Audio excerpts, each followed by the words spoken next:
We're following breaking news from a court in Missouri in a criminal case that highlights deadly gun violence and racial tensions in the U.S.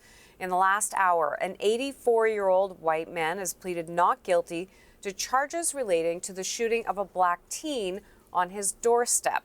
Andrew Lester turned himself into police after he allegedly shot Ralph Yarl in the head and in the arm. The interaction happened after the teen went to the wrong home to pick up his younger brother. Yarl is now recovering at home. Now, this case has also reignited controversy around the stand your ground laws in the U.S. So for that discussion, I want to bring in Bill Tackett. He's a former career prosecutor in Missouri. Mr. Tackett, welcome to the program. Thank you, Anna. So tell us about Missouri's stand your ground law. What does it cover, and could it be applied in this case? Well, the short answer is no. And we have the castle doctrine in Missouri, which is if somebody is an intruder or a trespasser in your home, emphasis on in your home, then you have the right to use deadly force. On the other side of it, outside the home, you have the stand your ground law, which means if you feel like that you need to use deadly force to protect yourself in self-defense, you can use deadly force. Here we have a 6-foot-tall African-American 16-year-old boy who rings a doorbell. The gentleman, the defendant, answers the door, opens it, sees him, says he was scared. Now, they said there's no verbiage between the two. There's no threat, there's no gun, there's no weapon, there's nothing. He's simply standing there. The defendant shoots him through the glass door, all right? So there's a glass door between him and his castle and this person standing on his stoop. So you lack in both doctrines the threat element.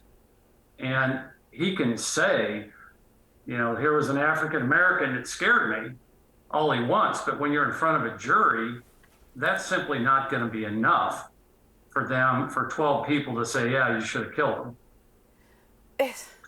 I think people sitting at home would be just floored, you know, trying to understand what this man was thinking and pulling out a gun.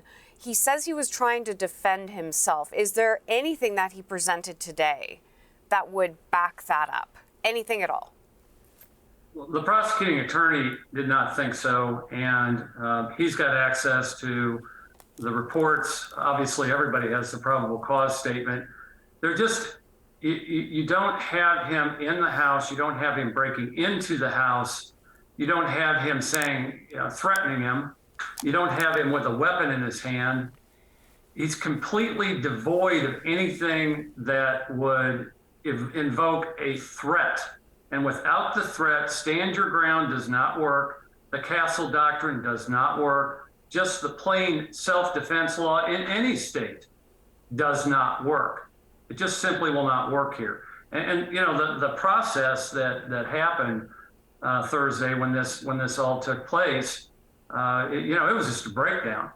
First, you've got the incident itself. Then you have the neighbors who he had to go to, I think, 2 or 3 houses and finally lie on the ground with his hands up because he's a 16-year-old African-American male with a gunshot wound.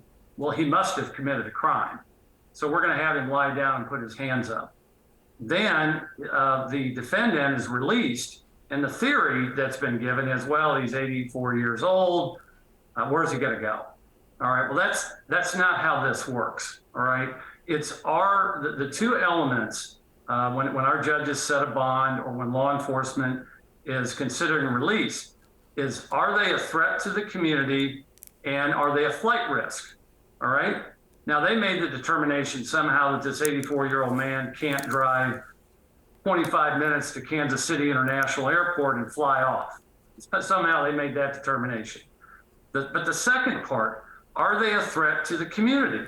Look, the guy just shot an unarmed African-American man on his stoop with no threat, zero threat. And how is that you're not a threat to the community? So he was released when he should not have been released. There was a lag time on the charging. This is very straightforward. Here you have the defendant himself saying, here's what happened. And you have the young man, thank God, who's now out of the hospital describing what happened. This isn't a whodunit, all right? And so the process from the shooting to the jail with the defendant and the release and the late charging has exasperated this. And I'll tell you, nobody likes to just say this stuff bottom line, but look, this just devalues that 16-year-old's life. That's all, you know, everybody dances around it. I'll just tell you, that's what this does. Because would this guy have been released in a different setting, right?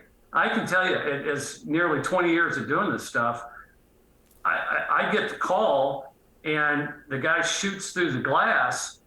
You make those charges. You can add hate crimes later. Maybe the feds want to get involved.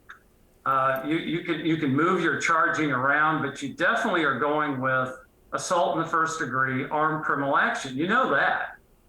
And you get the charges, put them in front of a judge, and then that judge makes a determination, that two-step process. Are they a risk to the community, and are they a flight risk?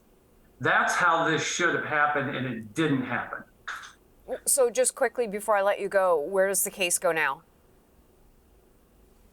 Well, he's pled not guilty. He's been arraigned. You know, the normal discovery process will occur with the defense counsel. They'll go through all the reports, but, you know, in the end, if this isn't picked up by the Department of Justice, if it does stay in the state of Missouri, it will be probably tried or not tried over the next year. Okay, Bill Tackett, thank you for digging into this story for us. We appreciate your time. Thank you, Hannah.